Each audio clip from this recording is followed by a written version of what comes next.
Chapitre 34 qui procure à Passepartout l'occasion de faire un jeu de mots atroce, mais peut-être inédit. Phileas Fogg était en prison. On l'avait enfermé dans le poste de Custom House, la douane de Liverpool, et il devait y passer la nuit en attendant son transfèrement à Londres. Au moment de l'arrestation, Passepartout avait voulu se précipiter sur le détective. Des policemen le retinrent. Mrs. Aouda, épouvantée par la brutalité du fait, ne sachant rien, n'y pouvait rien comprendre. Passepartout lui expliqua la situation. Mr. Fogg, cet honnête et courageux gentleman, auquel elle devait la vie, était arrêté comme voleur. La jeune femme protesta contre une telle allégation. Son cœur s'indigna, et des pleurs coulèrent de ses yeux, quand elle vit qu'elle ne pouvait rien faire, rien tenter, pour sauver son sauveur. Quant à Fix, il avait arrêté le gentleman parce que son devoir lui commandait de l'arrêter. Fût-il coupable ou non, la justice s'en déciderait. Mais alors une pensée vint à Passepartout, cette pensée terrible, qu'il était décidément la cause de tout ce malheur. En effet, pourquoi avait-il caché cette aventure à Mr. Fogg ? Quand Fix avait révélé et sa qualité d'inspecteur de police et la mission dont il était chargé, pourquoi avait-il pris sur lui de ne point avertir son maître ? Celui-ci, prévenu, aurait sans doute donné à Fix des preuves de son innocence. Il lui aurait démontré son erreur. En tout cas, il n'eût pas véhiculé à ses frais et à ses trousses ce malencontreux agent, dont le premier soin avait été de l'arrêter au moment où il mettait le pied sur le sol du Royaume-Uni. En songeant à ses fautes, à ses imprudences, le pauvre garçon était pris d'irrésistibles remords. Il pleurait, il faisait peine à voir, il voulait se briser la tête. Mrs. Aouda et lui étaient restés malgré le froid sous le péristyle de la douane. Ils ne voulaient ni l'un ni l'autre quitter la place. Ils voulaient revoir encore une fois Mr. Fogg. Quant à ce gentleman, il était bien et dûment ruiné, et cela au moment où il allait atteindre son but. Cette arrestation le perdait sans retour. Arrivé à midi moins 20 à Liverpool, le 21 décembre, il avait jusqu'à 8h45 pour se présenter au Reform Club, soit 9h15, et il ne lui en fallait que 6 pour atteindre Londres. En ce moment, qui eût pénétré dans le poste de la douane, eût trouvé Mr. Fogg immobile, assis sur un banc de bois, sans colère, imperturbable. Résigné, on ne put le dire, mais ce dernier coup n'avait pu l'émouvoir, au moins en apparence.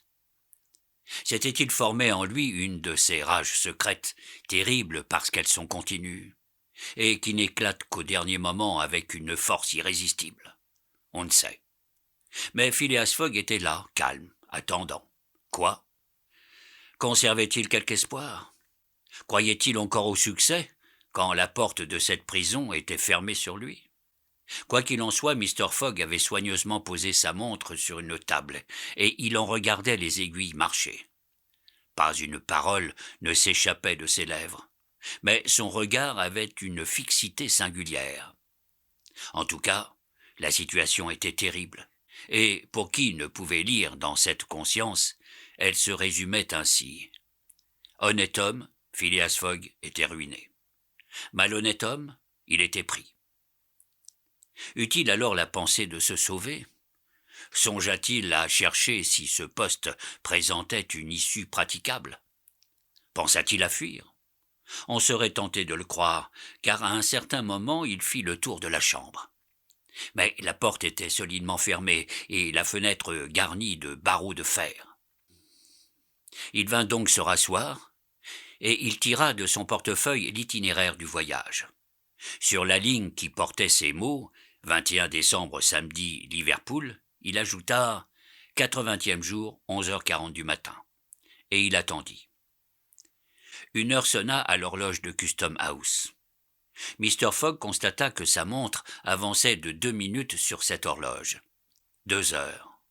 En admettant qu'il montât en ce moment dans un express, il pouvait encore arriver à Londres et au Reform Club avant 8h45 du soir. Son front se plissa légèrement. À 2h33, un bruit retentit au dehors. Un vacarme de portes qui s'ouvrait. On entendit la voix de Passepartout, on entendait la voix de Fix. Le regard de Phileas Fogg brilla un instant. La porte du poste s'ouvrit, et il vit Mrs. Aouda, Passepartout, Fix, qui se précipitèrent vers lui. Fix était hors d'haleine, les cheveux en désordre. Il ne pouvait parler. « Monsieur, balbutia-t-il, monsieur, pardon, une ressemblance déplorable. Voleur arrêté depuis 3 jours. Vous, libre. » Phileas Fogg était libre. Il alla au détective, il le regarda bien en face, et faisant le seul mouvement rapide qu'il eût jamais fait et qu'il dût jamais faire de sa vie, il ramena ses 2 bras en arrière, puis avec la précision d'un automate, il frappa de ses 2 poings le malheureux inspecteur.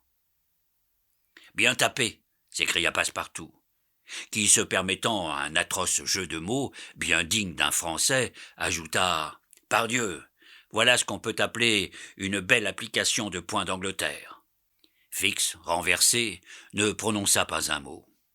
Il n'avait que ce qu'il méritait. Mais aussitôt, Mr. Fogg, Mrs. Aouda, Passepartout quittèrent la douane.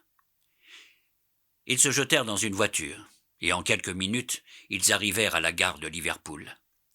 Phileas Fogg demanda s'il y avait un express prêt à partir pour Londres. Il était 2h40.